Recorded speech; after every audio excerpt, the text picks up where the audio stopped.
Hello, I am alive. How are you? Thank you for asking. I am well. I hope you had a great Christmas. I sure did. But it's time for me to come back and tell you about all the films I saw. Well, only those that I find worthy speaking of. So yeah, I watched the Three Colors trilogy. I rewatched it. Blue is the best one. Watch Blue. It's a masterpiece of a film. Then I saw a film called Falling Down with Michael Douglas.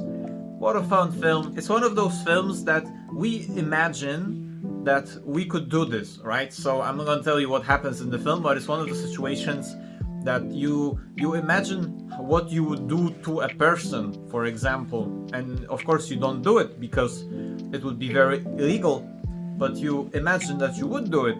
And this is the whole film. This is what it feels like. Then I saw Umbrellas of Cherbourg. I'm sorry, I'm not gonna try to pronounce it in the nice French way. Guys, this is La La Land. My favorite film of all time is La La Land. This is La La Land. Why haven't I seen this before? I know somebody has recommended it to me before. Also, I watched more films by this director, Jacques Demy. Wonderful films. Check it out, especially if you like La La Land. I watched a cool film that I'm sure you haven't heard about. Well, maybe the one person who got me this film has heard about it, but The Distance. It's about a group of little people who have to perform a heist. And of course, like all little people in films, they have magic powers. So it's very interesting. It's an extremely unique film. That's the best way to describe it. So I watched my first Agnes Varda film, Cleo from 5 to 7. I think it's her most known one.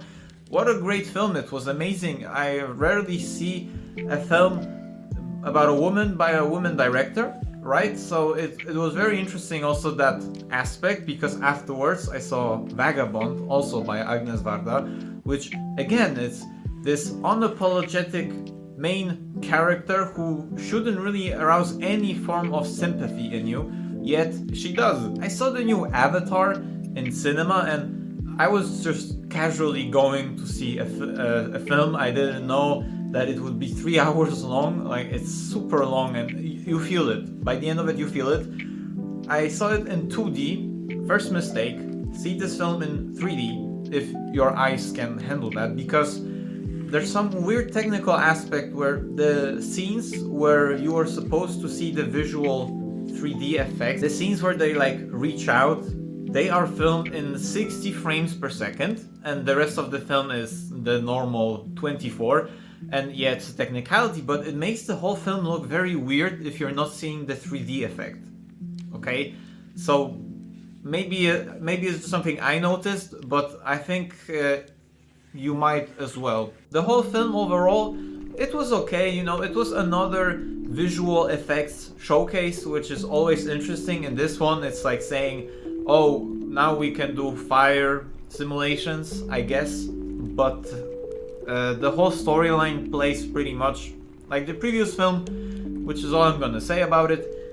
If you're interested in seeing the visual effects, go see it. Now, I'm one of the people that will tell you that you should not have a Netflix subscription because of the amount of shit they pump out.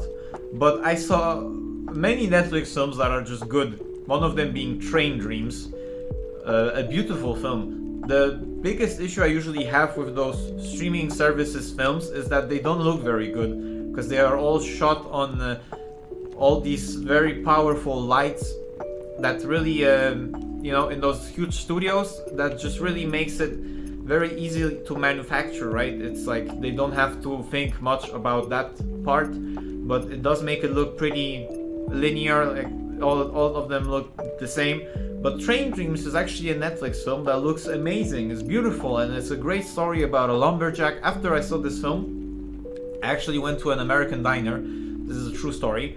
And I ordered a lumberjack breakfast. It was very good. I had scrambled eggs, bacon. Why am I telling you this? Now that I mentioned the lightning issue, I don't know, the streaming service film look, I saw a film called Blackback, which is directed by one of the directors that I really like, the one who made, I forgot his name. He directed the Oceans 11, 12, and 13. I think it's Soderbergh, something like that. I love these three films. But this one, Black Bag, it's so bad. I don't get it. People, I read the reviews of it, and people seem to like it. I didn't like any of it. The story is just boring. It doesn't look good visually. I don't know where did it go wrong. But then I want to tell you about a very interesting German film I saw, and you can see it on YouTube, I think. Opfergang from 1944. It's a film made by the bad guys. I mean, it was made during the era of the bad guys from World War II, you know, without saying the word.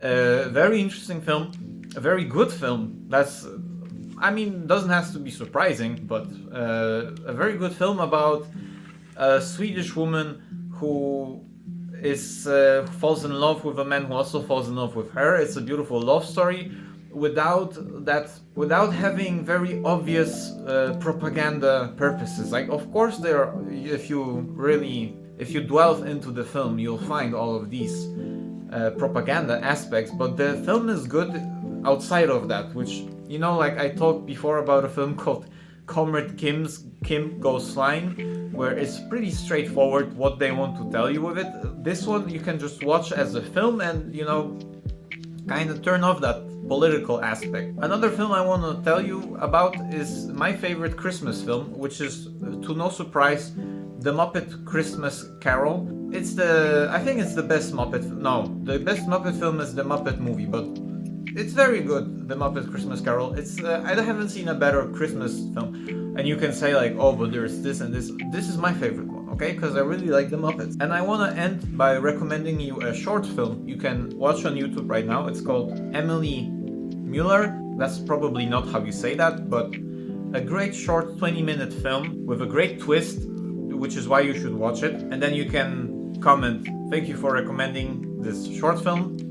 I really liked it. I'm gonna leave a link to it in the description. Thank you for watching. Until next time, I'm gonna try to make these videos daily again because I miss doing that. I thought that if I stop doing them, I'll work more on, you know, more short film stuff, more creative with a storyline. But it just kind of makes me more lazy if I don't do these daily. So yeah, see you.